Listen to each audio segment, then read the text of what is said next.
Nos vamos a ir inmediatamente a un enlace vía Zoom con el excongresista de Fuerza Popular, Carlos Tubino. El almirante Carlos Tubino, bienvenido a Las Cosas por su Nombre. Sí, muy buenos días, Karina, y bueno, a disposición tuya. Buenos días a todos los oyentes y las personas que nos ven. Muchísimas gracias por estar aquí. Hace mucho tiempo que no lo entrevistaba. Estaba yo revisando su Twitter y usted está muy activo. Usted está unido a la causa de Keiko Fujimori como buen fujimorista. Y aquí estoy viendo que está invitando a todos el día de hoy, ¿no? No estamos cansados, no nos vencerán. La causa democrática nos necesita. Este martes no es feriado, así que está invitando a una marcha que se va a realizar el día de hoy. Se está realizando, ¿no? Están convocando para las 12 del día, todos contra el fraude. ¿Usted también cree que hay un fraude electoral? ¿Piensa que le han robado la elección a Keiko Fujimori y que no se están cumpliendo los estándares que se deberían cumplir para llegar a la verdad? Mira, yo lo que pienso, y como te lo digo más como ciudadano común y corriente, yo soy de las personas que creo que vivir en democracia es respetar la Constitución, las leyes y las sentencias judiciales. Y entonces acá tenemos un tema importante. Está el Jurado Nacional de Elecciones haciendo todo lo necesario para dar cumplimiento a la Constitución. La Constitución dice en el artículo 176, el sistema electoral tiene por finalidad asegurar que las votaciones traduzcan la expresión auténtica, libre y espontánea de los ciudadanos, y en el 178 le compete al Jurado Nacional de Elecciones fiscalizar la legalidad del ejercicio electoral o del sufragio que se ha llevado a cabo. Entonces, en eso, ahí nomás, dar prioridad a las formas sobre el fondo de los problemas que se puedan plantear, la verdad que deja mucho que desear el Jurado Nacional de Elecciones. ¿Usted está convencido de las pruebas que hay? Porque durante todo este tiempo lo que se le imputa al fujimorismo es que no tiene pruebas, de que se le están cayendo las apelaciones en el Pleno del Jurado Nacional de Elecciones sobre las nulidades, porque no presentan pruebas. Están los peritajes sin la firma de los peritos, están las supuestas suplantaciones y salen las personas a hablar en diferentes medios de comunicación, si es mi firma. Entonces no hay pruebas contundentes para hablar de un fraude generalizado, que sí hay ciertas irregularidades como en todas las elecciones, pero que no llega a ser un fraude. Fíjate, acá el tema es el siguiente. Para poder dilucidar lo que estás diciendo, justamente existe el padrón.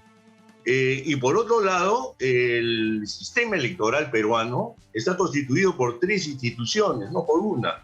Jurado Nacional de Elecciones, la OMPE y la RENIEC.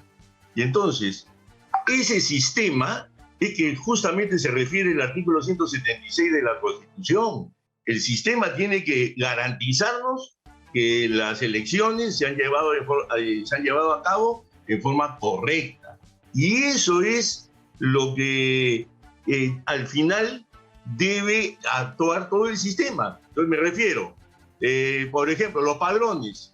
¿Por qué no los entrega la OMPE? Entonces ahí puede verificar la firma, puede verificar cuántos ciudadanos votaron, etcétera, etcétera. O sea, pero si yo oculto los padrones, yo oculto que la RENIEC pueda certificar las firmas, como lo hace cuando uno quiere formar un partido político, presenta sus firmas, ¿y quién es el que lo hace? La RENIEC.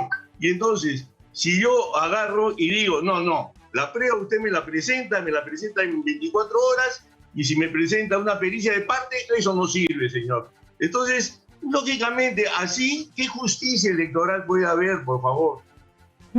Pero lo que pasa es que estas normas, estos plazos, estas reglas se dan desde el comienzo de la etapa electoral. Desde que uno se inscribe las conoce, sabe que los plazos son sumarios, son chiquitos, son ajustados, y así uno se presenta. Así se presentó Keiko Fujimori en la primera vuelta, así fue a la segunda vuelta, y así empezó el partido de fútbol, ¿no? Y no se pueden cambiar las reglas en medio del partido. ¿O usted cree que sí se pueden cambiar?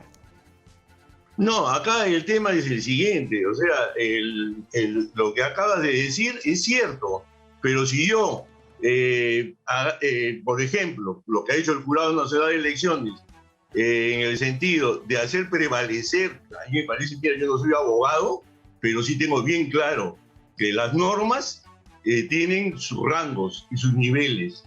Yo no puedo con una disposición o con una resolución administrativa contradecir una ley. Si la ley, por ejemplo, dice 3 días de plazo para presentar las nulidades, yo no puedo decir, oye, no, 3 días no, 2 días y 16 horas. ¿Por qué? Porque sí, pues, porque eso quiero hacerlo yo. Entonces, así no es. Las leyes están sobre las disposiciones administrativas. Sin embargo, acá se ha hecho prevalecer una disposición administrativa del jurado y dicen, bueno, yo solamente recibo nulidades hasta las 8 de la noche del día miércoles posterior a las elecciones. Así no es, pues. Entonces hay una serie de jugarretas que se han hecho para no transparentar. Eso es todo lo que se pide. Seamos transparentes. ¿Qué significa ser transparente? No dejes dudas de tu accionar. El Jurado Nacional de Elecciones a varios millones de peruanos nos está dejando dudas de su accionar. Sí. ¿Está siendo transparente? No.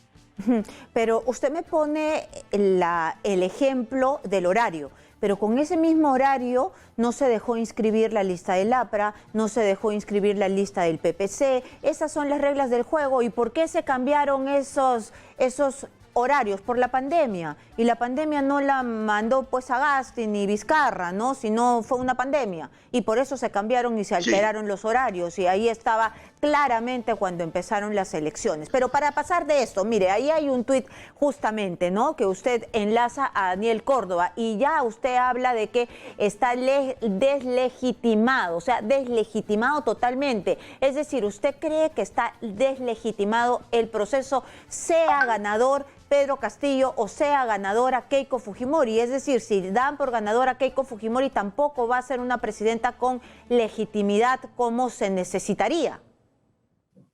Mira, en este momento lo que ha hecho el Jurado Nacional de Elecciones, en base a todas estas leyadas, en base a todas estas decisiones de prevalecer la forma sobre el fondo, etcétera, etcétera, el mismo jurado se ha ido perdiendo legitimidad. Y entonces, a estas alturas del partido, por eso es que se requiere una auditoría internacional. Porque, mira, la legitimidad del Jurado Nacional de Elecciones en este momento es bien cuestionada. Es bien cuestionada. Entonces, eso es lo que vamos a vivir los peruanos. Queremos los peruanos tener un presidente con escasa legitimidad. Eso es bien serio, porque va a generar todo un problema hacia el futuro. Un presidente, ¿qué es lo que se aspira? Que sea legítimo y que el que pierde vaya y lo salude. Pero las cosas se tienen que hacer transparentes. Pero si yo las hago así, las cosas con triquiñuelas y priorizando la forma sobre el fondo, entonces así no vamos a ningún lado. Afectamos la democracia. ¿Y usted no cree que queda un poco mal parado el señor Córdoba cuando le piden que presente las pruebas y él dice que en realidad no tiene muchas pruebas y lo que hace es pedir a la ciudadanía que le manden las pruebas? Sí, mira, yo lo que te digo es lo siguiente. Acá, por ejemplo, hay hechos que hacen prevalecer la famosa cultura del pepetivo. Por ejemplo, a mí como ciudadano común me escandaliza que lo siguiente, hay una serie de actas en las cuales, por ejemplo, Fuerza Popular tiene 150 votos, ponte. Perú Libre, 50 votos, ¿ok? Y entonces cuando hago la suma de los votos, en la siguiente página pongo, votaron 60 personas. Y 150 más 50, 200, señor. Claro. ¿Cómo vas a poner 50 en la siguiente página? Pero eso, ¿qué cosa es lo que origina? Que todos los votos superiores a los 50 totales que he puesto en la segunda página se anulan. Entonces, oye, esa es una disposición que mira, en el año 2016 ni siquiera se hizo prevalecer y no se anulaban esas actas. Ahora, ¿qué cosa es lo que estamos viendo? ¿Eso es posible? ¿Eso es justo? No, es totalmente injusto. O sea, ¿por qué se hacen esas cosas? ¿Por qué el jurado no es transparente? Eso es lo que queremos los peruanos. Y fíjate, y no soy yo, somos millones de peruanos que queremos transparencia. Eso es lo que queremos en la política del Perú. Cero corrupción, máxima transparencia. ¿Qué significa ser transparente? No dejes dudas de extorsionar, por favor. Pero muy bien, muy bien. Miles de dudas. Muy bien, pero yo creo que es la primera vez que el Jurado Nacional de Elecciones está haciendo estas audiencias públicas, es la primera vez que los estamos viendo. Antes todo era en secreto, ¿no? No veíamos este tipo de audiencias, este tipo de sesiones, no estamos viendo qué es lo que determinan, cómo les están diciendo, no, esto está mal, esto no está de acuerdo a ley. Al menos en eso hemos avanzado, ¿no? Sí, efectivamente, en eso sí hemos avanzado. Pero fíjate, escandaliza a muchos peruanos que cuando tú dices, oye, por favor, saca los padrones, vamos a comparar, por favor. Por ejemplo, en ese caso que acabo de mencionar, sería tan simple que tú agarres el padrón y digas, oye, acá la suma dice 50, pero no, acá votaron 200, señor. Y nada más. Pero no puedes hacer eso, los observadores, señor Tubino, los observadores que no solamente son de la OEA, sino de creo que son 23, 29 misiones de observadores a nivel mundial que han venido a ver nuestras elecciones y que terminan diciendo que son limpias. Todos ellos han dicho que del universo de 87,000 actas, un puñado de 200 no cambian la historia, ¿no? No, es que no son un puñado de 200, discúlpame. Son un puñado, sí, un puñado de 1.200. No, pero ustedes... Y acá estamos entre dos candidatos. Muy bien, pero ¿cuántas? Uno de ellos va a ganar por 40,000 votos. Muy bien, pero ¿cuántas son las Ese que es han el entrado? problema. Pero ¿cuántas son las que han entrado en el conteo? Porque hay otras que ustedes han tratado de ingresar fuera de tiempo y que no se las han recibido, pues, ¿no? 300, pues, creo, a ¿no? eso me refiero. O sea, esa leguleyada, no, yo hago prevalecer mi posición sobre la ley, así que no te recibo. No quiero verlo, no quiero saber qué pasó. Yo quiero hacer la cosa más fácil y no meterme en honguras para investigar y verificar exactamente cómo fue el voto ciudadano en el Perú. Ese es el problema. Yo creo que acá lo que estamos viendo los peruanos es falta de transparencia. ¿Por qué? Porque el jurado deja dudas de su accionar. Y eso no debe ser en una situación tan crucial para el Perú, porque acá no solamente estamos eligiendo entre dos personas, sino se da una coyuntura muy difícil, inclusive a nivel mundial. Estamos escogiendo entre un gobierno vamos a llamarlo, de derecha, y vamos a escoger por el otro lado un gobierno de izquierda que todos los días nos dicen una cosa y después lo cambian y dice otra cosa. Un gobierno que nos podría llevar a un gobierno comunista. En pleno siglo XXI, querer volver al castrismo, porque eso es lo que quiere el señor Cerrón. Yo lo conozco muy bien al Cerrón y hemos debatido, etcétera. Cerrón pues, es un ortodoxo comunista. ¿Cómo así lo conoce usted? ¿De dónde lo conoce? ¿Por qué lo conoce? ¿Cuándo lo vio? No, nosotros hemos debatido mucho por las redes sociales de hace años. Y nos respetamos mutuamente. Nos respetamos mutuamente y sabemos cómo pensamos cada uno. O sea, yo lo respeto a él, pero sé que él, por ejemplo, es un comunista ortodoxo. Está bien, pues. Y lo dice y no lo oculta. Bueno, sí, todo el mundo sabe eso, por supuesto, claro. Todo el mundo sabe y estamos horrorizados de la presencia de él ahí, ¿no? Claro, pero mira, Karina, lo que angustia a los peruanos es que no sabemos a dónde vamos. Si sale elegido Castillo, no sabemos. Bueno, no a todos los peruanos, ¿no? Porque por algo hay la mitad de la población que ha votado por Pedro Castillo, ¿no? Y que cree en los cambios que él propugna. Bueno. Claro, pero esa población que ha votado, muchos de ellos lo que quieren es un cambio. Pero un cambio que no vislumbran lo que significaría un cambio hacia el comunismo. Ese es el problema. O sea, No, lo que quieren es un cambio y bueno, están hartos de que nadie les haya dado un cambio y que cada gobernante que se sienta ahí se llena los bolsillos, están llenos de corrupción y están hartos de eso y quieren un cambio pero son sus de propios raíz. gobernadores regionales, Karina. Eso no quiere decir que es los gobiernos centrales únicamente. Ay, no, Los por gobiernos favor, centrales, los gobiernos por favor. regionales y los locales. Fujimori, Alejandro Toledo, Ollantumala, Vizcarra, dígame usted si no son una sarta de corruptos. No, pero lo que estás diciendo, tú estás diciendo Fujimori, ¿por qué? Si hace 21 años que no somos gobierno. 21 años. Alberto. Acá puedes nombrar a todo el resto, pero no a Fujimori. ¿Pero no fue corrupto? Oye, y todo eso ya se ha visto, eso hace 21 Ya, bueno, años. ya está La bien. situación de ahora, lo que se está viendo ahora es justamente la incapacidad que han tenido los gobiernos regionales, gobierno central y gobiernos locales en gastar. ¿Cómo es posible que el Estado peruano haya estado devolviendo 15.000 millones de soles anuales sin gastar Muy bien, cada año? muy bien, pero no se puede negar lo innegable. O sea, la corrupción en la época de Alberto Fujimori no se puede borrar de un plomazo. Ahí estuvo el DOC, Vladimiro Montesinos, el rey de la corrupción, el rey del mal, también, ¿o sí, no? Pero el rey del mal, sí, pero eso estamos hablando hace 21 años. No importa, Clarita. pero O también sea, existió.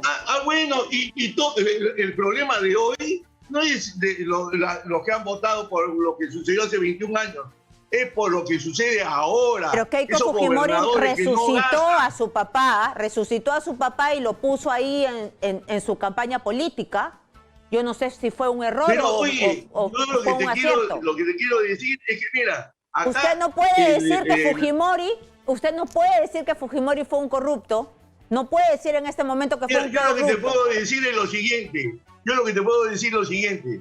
Así como tú Y que dices esa apestó a palabra, los derechos yo también te humanos. puedo decir como ex militar que gracias a Fujimori logramos la pacificación del Perú. Si no estaríamos muertos, como murieron muchos de mis amigos jóvenes asesinados por esas huestes terroristas que ahora se están infiltrando con Castillo. Por favor. Muy bien, señor Tubino, yo le agradezco eso a usted, pero Fujimori está en la cárcel por atentar contra los derechos humanos, es decir, matar también a gente que nada tenía que ver en el asunto.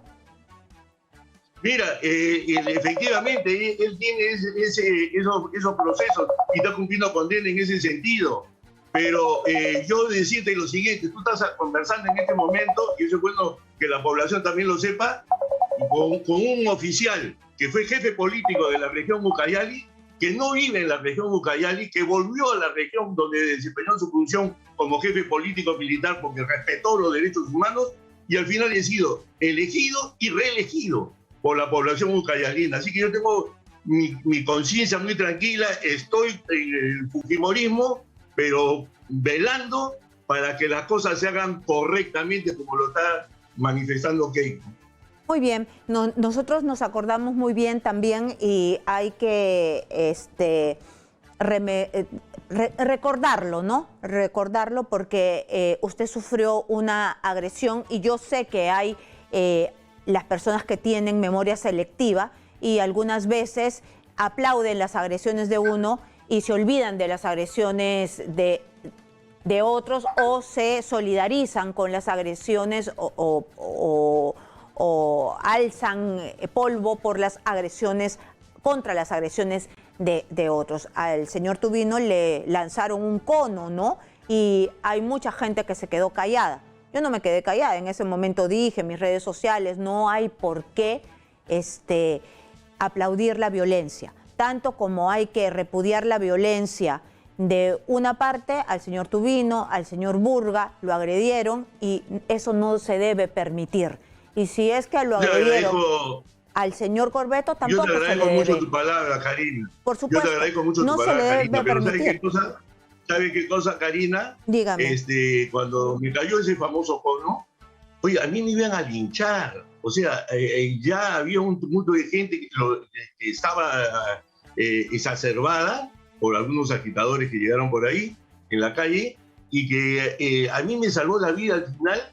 Fue tres policías, un policía que llamó y pidió la emergencia y aparecieron 2 caballos con 2 policías, ¿no? Y me pusieron en medio de los caballos. Ellos me salvaron la vida a mí porque me querían linchar. Ya la gente estaba diciendo, hay que matarlo, hay que matarlo. Y al final lo que comenzaron a tirar fueron los famosos conos. Le cayó a algunos periodistas que estaban al lado mío, me cayó a mí también uno. Pero al final quedó solamente lo del tema del cono y no toda esta agresión. Y yo te agradezco que tú lo menciones porque efectivamente yo creo que acá la agresión física a nadie. Acá tenemos que aprender a vivir en democracia. ¿Qué cosa es vivir en democracia? Oye, debatir nuestras ideas. No tenemos por qué insultarnos. Si tú piensas diferente a mí, ok, me parece excelente que defiendas tu posición, yo defenderé la mía. Y entonces, y eso hace que seamos rivales políticos, pero jamás entre peruanos enemigos. Así es, muy bien. Usted también ha hablado sobre esta investigación fiscal que se ha abierto en contra de los exmandos de las Fuerzas Armadas, ¿no? Y también policiales. Usted ha dicho algo que no es verdad, ¿ah? Usted ha puesto que ha sido impulsada por Francisco Sagasti. No ha sido impulsada por Francisco Sagasti, esto ha sido desmentido. Pero dice que sí es deplorable que el Ministerio Público haya impulsado esta investigación y que es una actitud deplorable porque en realidad hay muchos de los militares que se han fajado y que han peleado en contra del terrorismo. Sí, mira Karina, yo te voy a poner, explicar bien bonito esto, porque es lo que aflora de mi corazón. Y decirte lo siguiente, fíjate, nosotros hemos visto en la lucha contra el terrorismo, lo que pintamos canas, morir a nuestros amigos jóvenes. Hasta ahora lamento la muerte de esos jóvenes asesinados por el terrorismo en el Perú. Y nosotros logramos, en base a persistencia, a nuestra capacitación, etcétera, etcétera, sacrificio, sacrificando familias, etcétera, etcétera, logramos derrotar al terrorismo. Y entonces, en un país que vivió ese drama, ¿tú crees que no le merece un reconocimiento a esos militares permanente? Sin embargo, acá lo que se busca es la triquiñuela, entre palabritas, esto que el otro, para tratar de atacar a los militares, decir que se están sublevando. Y no somos civiles, yo soy un civil como cualquiera. Yo estoy en mi casa tranquilo, salgo a caminar, hice toda mi vida. Pero de ahí a que yo o algún militar, porque yo no he firmado esa carta, pero lo que firmaron esa carta eran que ser sometidos a una investigación fiscal por delitos graves y etcétera, etcétera, por favor, tienen derecho de opinión. Fue Ciro Silva Paredes, un ex militar también, un militar en retiro, quien impulsó esta investigación y denunció. No tiene nada que ver Sagasti. Sí, bueno, mira, podrá ser, en ese mundo hay de todo. Yo no sé quién es él, yo nunca lo he escuchado mencionar, pero sí decirte que ojalá los jóvenes en el Perú le den un reconocimiento a esos viejos que se fajaron y pusieron el pecho en la lucha contra el terrorismo. Y eso es lo que tenemos que mantener siempre presente y no estar buscando la sinrazón. Después sacaron otra cosa. Sí, que usted firmó el acta de sujeción. Eso le iba a decir. O sea, por inmediatamente favor, se acuerdan del Karina, acta de sujeción porque le rendían pleitesía pues a Montesinos. Mentira, Karina, discúlpame que te diga esa palabra, pero eso es un mito que se ha creado, eso es una gran mentira. Yo te explico ese tema, te lo explico. El tema de lo que le llamaron acta de sujeción fue la firma de la asistencia a la lectura del acta 005 del Comando Conjunto de las Fuerzas Armadas, en la cual nosotros, todos los que eran coroneles, generales, contraalmirantes, vicealmirantes, de la policía, de las Fuerzas Armadas, o digo, del Ejército, de la Fuerza Aérea, de la Marina, fueron convocados sin saber ni para qué iban, para leer esta acta. Esta acta fue leída y luego a los que estaban todos, porque no falló, nadie pudo ¿Pero qué decía el evadirse acta? de ¿Pero eso. qué decía el acta, pues? ¿Qué decía esa acta exactamente? El acta, mira, en una el letra, acta se en una refería, te voy a línea. decir, en 2 líneas te digo. El acta básicamente se refería a 2 cosas. Uno, que el cierre del Congreso del año 92, ¿no? Sobre el cierre del Congreso, que era un acto que se había llevado en pro de la lucha contra el terrorismo, y lo otro era la amnistía que se había dado a todos los que habían luchado contra el terrorismo, y ese era todo el tema. Pero lo que te quiero decir es que todos los oficiales que estuvieron en esa oportunidad, después le dijeron, bueno, ahora van a firmar su asistencia. Entonces todo el mundo firmaba, pues, porque lo llamaban uno por uno, ¿no? Y lo firmaban, y etcétera. Ahora, todo eso, Karina, cuando cayó el gobierno de Fujimori, fue llevado a un proceso judicial. O sea, eso no quedó ahí. Y al final, todos los... esto concluyó, y por acá tengo el tema, en la tercera sala penal de la Corte Suprema. El primero fue en el 25 de junio del 2003. Muy bien. El cuarto juzgado penal anticorrupción condenó a 4 años de prisión a Vladimiro Montesinos y a la cúpula militar por delito de violencia contra funcionarios públicos agravada. Nosotros fuimos los agraviados. Porque los Nosotros obligaron. no fuimos personas que perdimos el honor, etcétera, etcétera, como lo trata de decir ahora. Porque los obligaron. Porque los obligaron. Porque los obligaron. Mira, y la Corte Suprema, mira, te explico lo que dice la sentencia de la Corte Suprema. Me tengo que ir, por favor, porque los obligaron. Ya, rapidito, 1 minuto. La tercera sala penal de la Corte Suprema les aumentó la pena a 6 años a todos los firmantes. ¿Por qué? Porque todos los firmantes fueron obligados a firmar bajo amenaza indirecta o deducida de perder sus carreras militares. Muy bien. Y entonces, esto al final es un tema que lo sacan de cuando en cuando para tratar de denigrar a esas personas que firmaron su asistencia. Fueron los agraviados, pero sí fue un acta de sujeción. Pues por eso es que los otros están en la cárcel o fueron... No. Acta 005, mi querida. Ya, acta 005 para los agraviados. Muy bien, muchísimas gracias. Fue Carlos Tubino, muchas gracias, ex congresista de Fuerza Popular. Muchas gracias.